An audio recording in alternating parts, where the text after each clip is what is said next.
that was the start of the accident. That was the start of the bad stuff. The start of the miracles was a gentleman who pulled over. It was like, I think it was like the second car or something. He pulled over on the side of the road, off-duty paramedic. And he saw the blood coming out of he explained it to me later in the nursing home that he spread his hand out. He said it was coming out of my pant leg like this. It was just flowing like a river. And so he knew right away, he's like, he's got minutes, maybe. So he didn't have a belt, his wife didn't have a belt, but they were on a test drive, and the salesperson that they had on the car with them, he had a belt. Thank you, Jesus. So he grabbed the belt from him, put it around my leg, and pulled it as tight as he possibly could, and stopped the blood flow as much as he could. At the time, we kind of just thought my legs were broken, maybe my back, but it just really seemed like my legs were broken. This leg was like up above my knee. It was just like completely dislocated. This one was just mangled. And so knew that it wasn't great in the legs, but didn't know how bad it was. But I pretty much bled out there on the road. And so they started putting blood on me in me in the ambulance. By the time I got to the hospital, had bled out again. And just put me directly into the ICU to start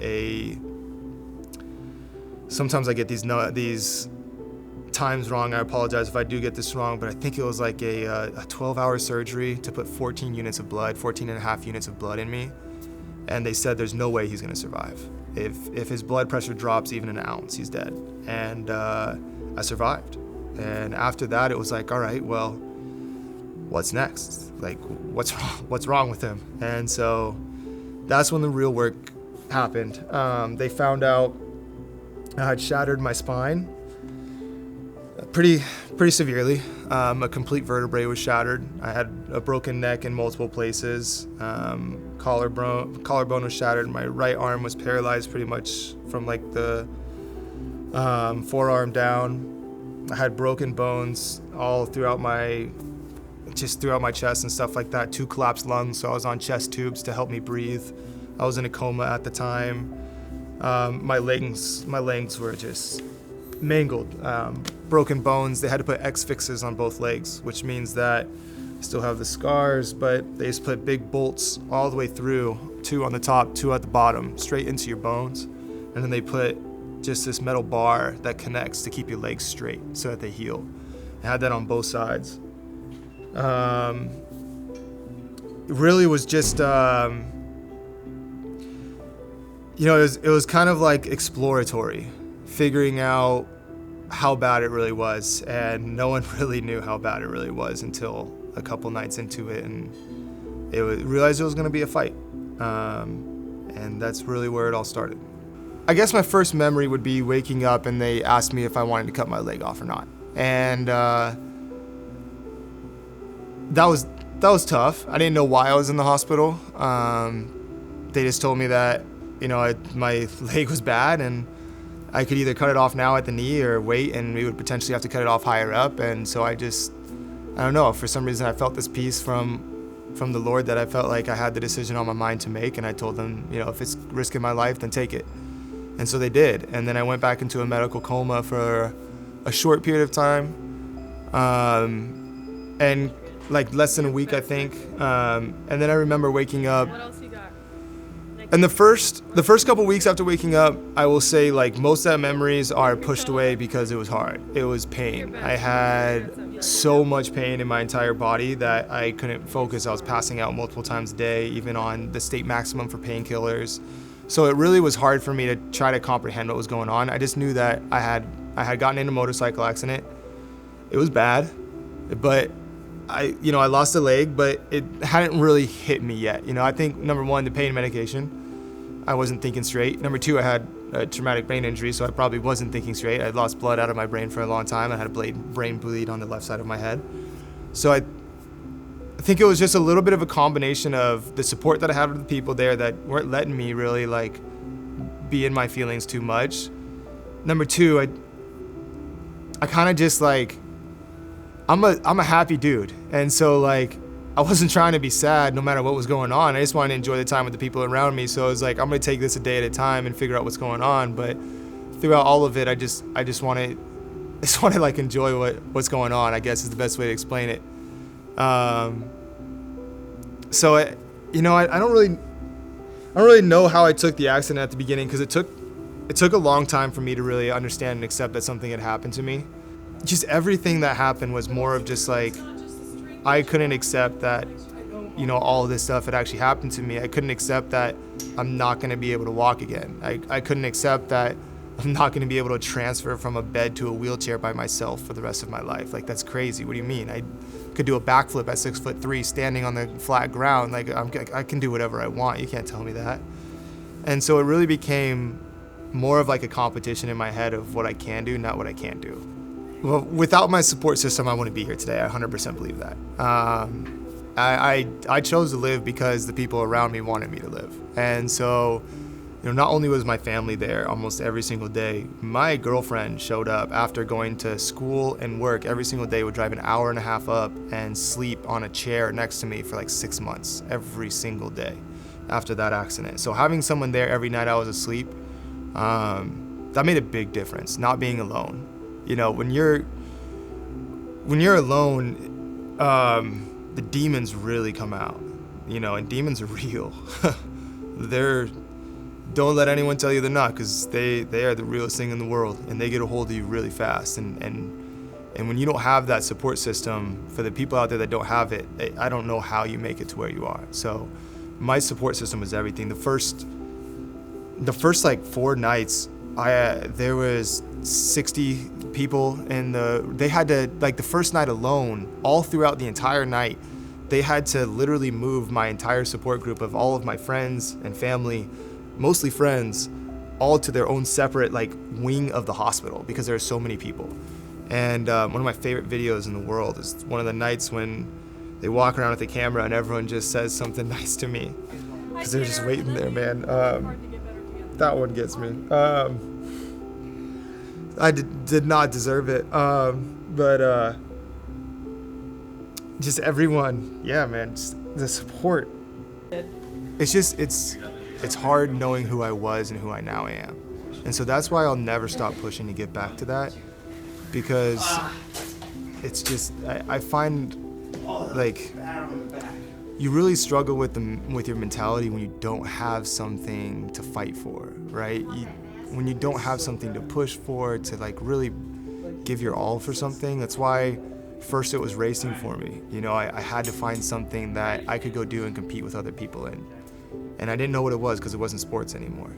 So naturally I was like, all right, well, I'm gonna start racing. I can't feel my feet. I'm supposed to use hand controls, but screw it. I'm gonna do it with my own legs, like with my own leg, without feeling it, and just picking up my leg and pushing down on the pedal. Like, I'll figure it out. So I did, right? I drove manual, one-legged, paralyzed, picking up my foot and putting it on the clutch and then putting it on the gas pedal after I got in gear. Like, just found out new ways to do things so that I wasn't just beating myself up nonstop, you know what I mean, that I can't do anything anymore. And so ultimate goal from day one was like, I need to get back to sports, but until I have that, I need something. And so that something came in the form of racing, and was a huge blessing in my life. The reason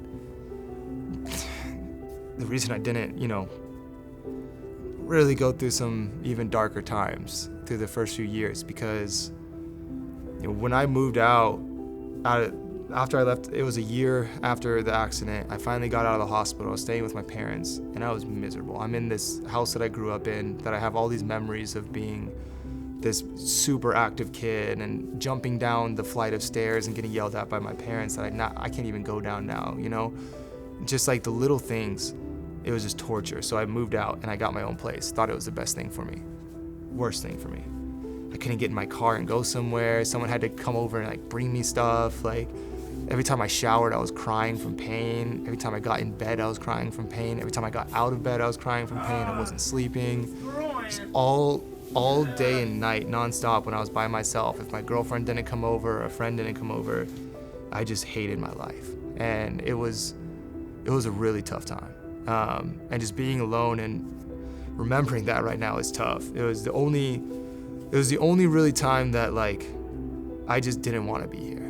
There was a few times through the through the hospital time that I was praying to God, just take me now. You know, the pain was so bad, but that was because of a reason, right? The pain was so bad. I was passing out. I was stopping breathing. Like I didn't want to go through it anymore. I'd rather be in heaven at that point. Well, adjusting to going from being like that, just that pity cripple, to like, wow, this is awesome. You're doing this. You're an inspiration. It was actually like, it was really interesting because it wasn't just the car side. At the same time, in 2017, a little bit after a year after the accident, I ended up in contact with TLC Network for television. They started following me around for a TV show.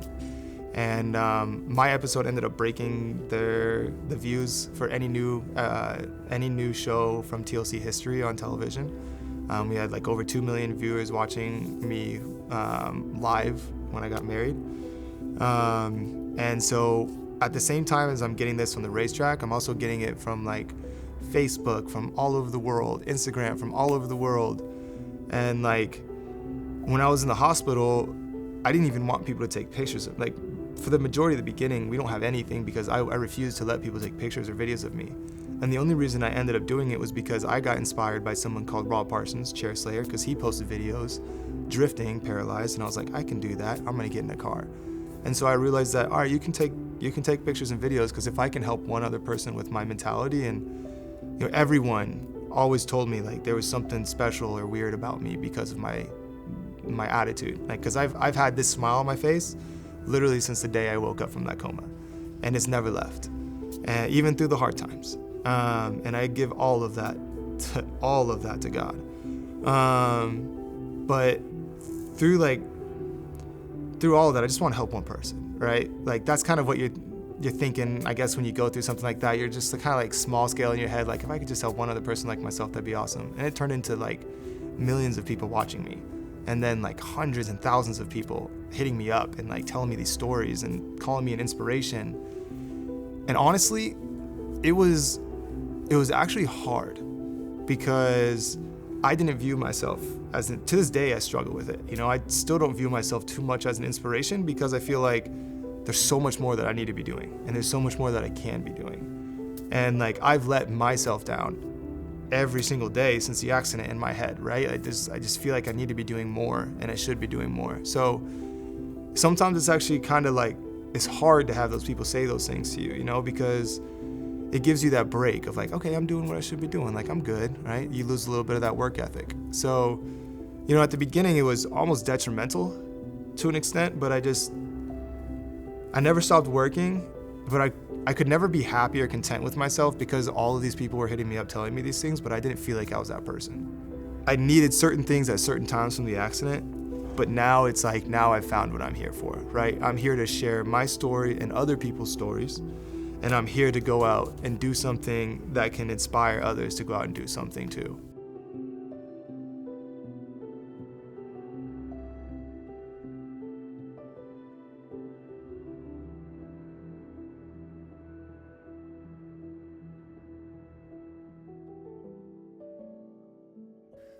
Welcome to the Unlimited Podcast. I'm Tanner, the host. Here we share a lot of stories of inspiration and people persevering through hard times in life. If you're interested in this kind of content, make sure to like and subscribe and follow us on all the different social media platforms. Thank you.